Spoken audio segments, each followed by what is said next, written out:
আসসালামু আলাইকুম। দেশ ও দেশের বাইরে যেখান থেকে তন্ত্র মন্ত্র তথ্য চ্যানেলটি দেখছেন সবাইকে স্বাগত। তো আমি হাজির হলাম কাউকে আশেক করিবার একটি শক্তিশালী এসএম বা যন্ত্র নিয়ে।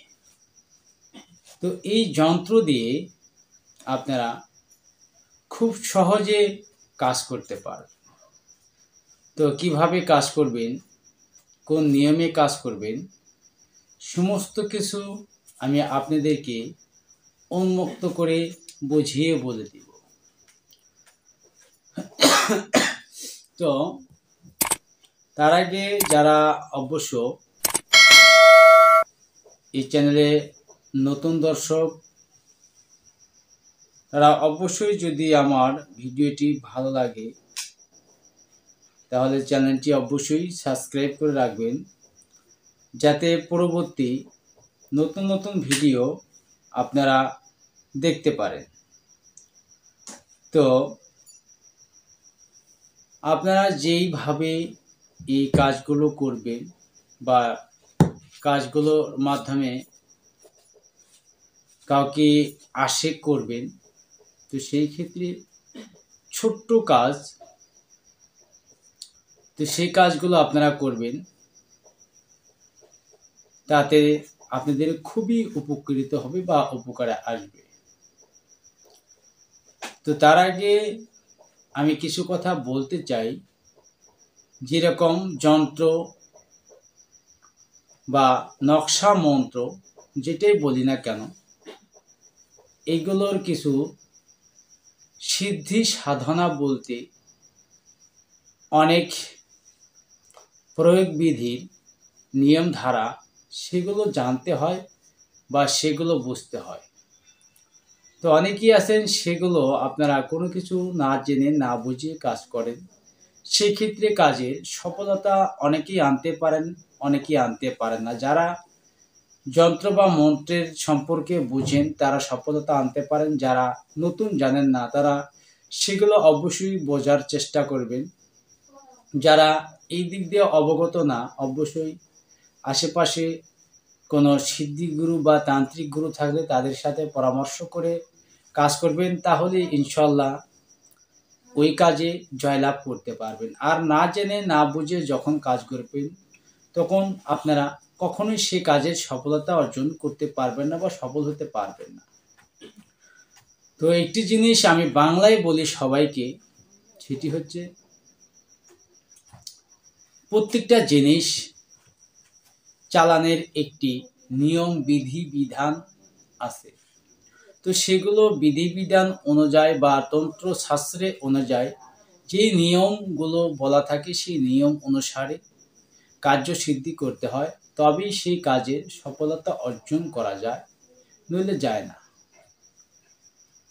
অনেকেই অনেক চ্যানেল থেকে বা অনেক বই পুস্তক থেকে, যারা আমার দেখছেন আমার এই ডান সাইডে অনেকগুলো বই আছে।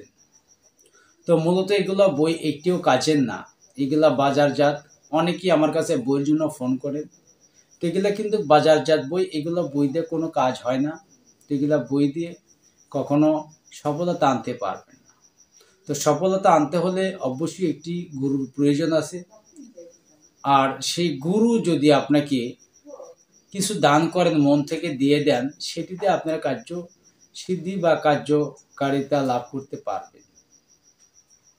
অনেক সময় আছে গুরুকে বলেন, গুরুজি অমুক বিদ্যা লাগবে, তমুক বিদ্যা লাগবে, এগুলো যখন গুরুর কাছে চাইবেন, সেগুলো কিছু কিছু সময় আছে সেগুলো গুরু বাধ্যতামূলক দিয়ে দিবে, কিন্তু সেটি হয়তোবা মন থেকে এজাজত পাবেন কি পাবেন না, সেটি গুরুর মধ্যেই থাকে। তো অবশ্যই গুরু যেটা মন থেকে নিজের স্বীকৃতভাবে ইচ্ছাগতভাবে যেটা শিষ্যদেরকে দান করে, সেটাই মূলত কার্যকারী হয়। তো যাই হোক, আমি বেশি কথা না বাড়িয়ে নিয়ে যাব আপনাদের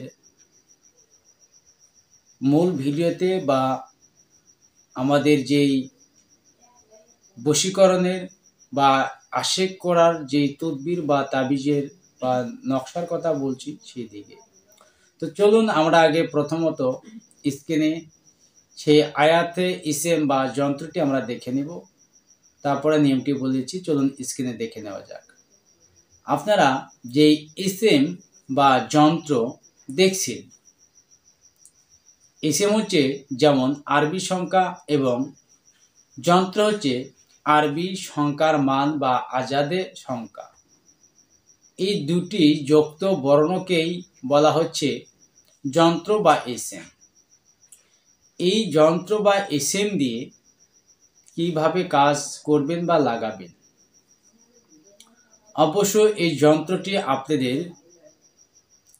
7টি লিখতে হবে। 7টি যন্ত্র লিখে আপনারা কার্যসিদ্ধি করতে হবে। আর এই 7টি যন্ত্র লিখতে আপনাদের যা কিছু প্রয়োজন হবে সেটি হচ্ছে আপনাদের চম্পা, চামেলি, ফুল গাছের ডালের কলম অথবা আনার বা ডালিম যাকে বলা হয়, ডালিম গাছের কলম দ্বারা এই যন্ত্র বা ইসেমটি অঙ্কন করবেন বা লিখবেন। ভোজপাতার উপরে লিখে 7টি যন্ত্র লিখবেন। লিখে যন্ত্র নিচে যেখানে উল্লেখ আছে অমুকের জায়গায় অমুক বা অমুক বিনতে অমুক বা অমুক বিন অমুক, তো বিনতে অর্থাৎ বোঝায় অমুকের বেটি বা অমুকের মেয়ে অমুক, আর বিন অর্থ বোঝায় অমুকের পুত্র বা অমুকের ছেলে বা অমুকের বেটা অমুক। তো এইটিতেই মূলত কিন্তু বোঝানো হয়। তো যেখানে ফালান বিনতে ফালান বা ফালান বিন ফালান আছে ওই জায়গায় কাঙ্ক্ষিত ব্যক্তিদের নাম লিখবে। যদি কোনো ছেলেকে আশিক করতে চান তাহলে প্রথমত ছেলের নাম, তারপরে বিন ছেলের বাবার নাম। আর যদি কোনো মেয়েকে আশিক করতে চান সেই ক্ষেত্রে প্রথমেই মেয়ের নাম, তারপরে বিনতে মেয়ের মায়ের নাম লিখবেন আর নিচে ছেলের নাম লিখবেন। এইভাবে করে যদি আপনারা যন্ত্রগুলো অঙ্কন করতে পারেন তাহলে কার্যকারিতা 100% পাবেন। আর এই 7টি যন্ত্র অঙ্কন করা শেষ হয়ে গেলে অবশ্যই আপনাদের ঘি দ্বারা এই 7টি তাবিজ বা যন্ত্র 7 দিনে পোড়াতে হবে। ঘি তাবিজের সাথে, যেমন আমি আপনাদের সংক্ষেপে বোঝানোর জন্য এইটা ধরেন, এটাই একটি তাবিজ ধরে নেন। এই তাবিজটা ঘিতে চুবিয়ে নেবেন, চুবিয়ে বা ভিজিয়ে নেবেন। ভিজিয়ে নিয়ে এই তাবিজটা এইভাবে করে মুড়িয়ে নেবেন, এইভাবে করে মুড়িয়ে নেবেন। মুড়িয়ে নিলে এটাকে সলতে বা পুলতে বলা হয়। এরকম তাবিজটা মুড়াইয়া একটা সলতা তৈরি করে নেবেন। সলতা তৈরি করে নিয়ে সেটি মাটির একটি নতুন প্রদীপ নেবেন।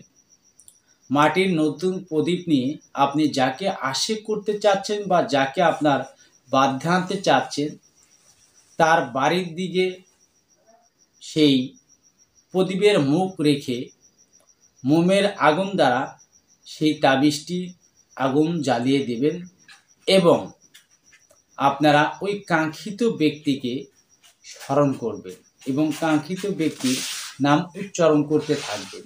দেখবেন ইনশাল্লাহ 7 দিনে 7টি তাবিজ পুরানো হয়ে গেলে সে আপনার প্রতি আসক্ত হচ্ছেন বা আপনার দাসত্ব মেনে নিচ্ছেন বা আপনার বসে আসছেন, এটা আপনি অনুভূতি করতে পারবেন। তো আশা করি আমার এই নিয়মগুলো মেনে কাজ করলে অবশ্যই আপনারা কাজের সফলতা আনতে পারবেন। তো এরকমভাবে নিয়ম কেহ আমার মতো হয়তো বা অনেকেই বলে দিতে পারেন, কিন্তু সব জায়গায় সবাই বলে দেবে না। তো যাই হোক, আমার কথাগুলো যদি বুঝতে আপনাদের অসুবিধা হয়ে থাকে স্ক্রিনে দেওয়া এই হোয়াটসঅ্যাপ নাম্বারে যোগাযোগ করে নেবেন এবং কমেন্ট বক্সে কমেন্ট করে আপনাদের মূল্যবান মতামত জানিয়ে দেবেন। আর সাথে একটি কথা বলছি, একবার আপনারা ফোন করবেন, যদি আমি কোনো ব্যস্ততার কারণে ধরতে না পারি পরবর্তীতে আমি আপনাদের কল ব্যাক করে কথা বলবো। আপনারা মানে অতিরিক্ত ফোন দিয়ে ডিস্টার্ব করাটা এটা না করাই মানে বেশি উত্তম। তো সরাসরি আপনারা কথা বলতে পারবেন সকাল 8টা থেকে 10টার মধ্যে এবং সন্ধে 8টা থেকে 10টার মধ্যে। এই সময়টুকু আপনারা ফোন করে কথা বলতে পারবেন। তো যাই হোক, ইনশাল্লাহ সবাই ভালো থাকবেন, সুস্থ থাকবেন। আল্লাহ হাফিজ।